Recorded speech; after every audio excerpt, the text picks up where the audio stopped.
আমি সেদিনকার উমরা হজ থেকে আসছি।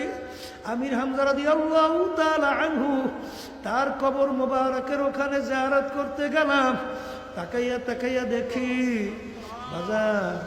বাজার শাহাদত বরণ করার 50 বছর পরে তার লাশ মোবারক বের হইয়া গেছিল, একেবারে দিব্যি তাজা, মনে হয় এখন ঘুমাইয়া রইছে।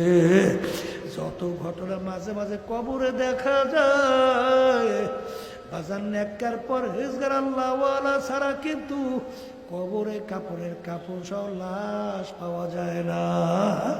আবার কত কবরে আগুন দেখা যায়, সাপ দেখা যায়, কত নাফরমানের চেহারা শুয়ারের চেহারা হয়ে পইরা আছে।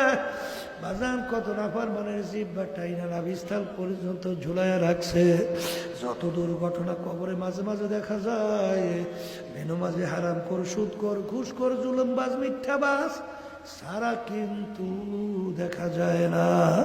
এই জন্য আমার বাজানদেরকে বলবো, পর্দার মা বোনদেরকে বলবো, আমাদেরকে মালিক যখন মা বলে নিয়ে আসছেন, মালিক বড় দয়ার মাওলা, বড় মায়ার মাওলা। যদি মাপ চাওয়ার মতো চাইতে পারো, আমার মালিক দয়া, এত দয়ার মালিক,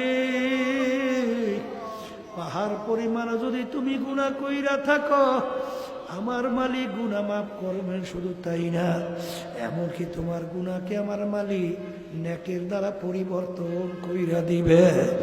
এই জন্য আমার ভাইদেরকে বলবো, পর্দারে মা বোনদেরকে বলবো, আমি আপনাদের জন্য দোয়া করি, আমিও দোয়া চাই।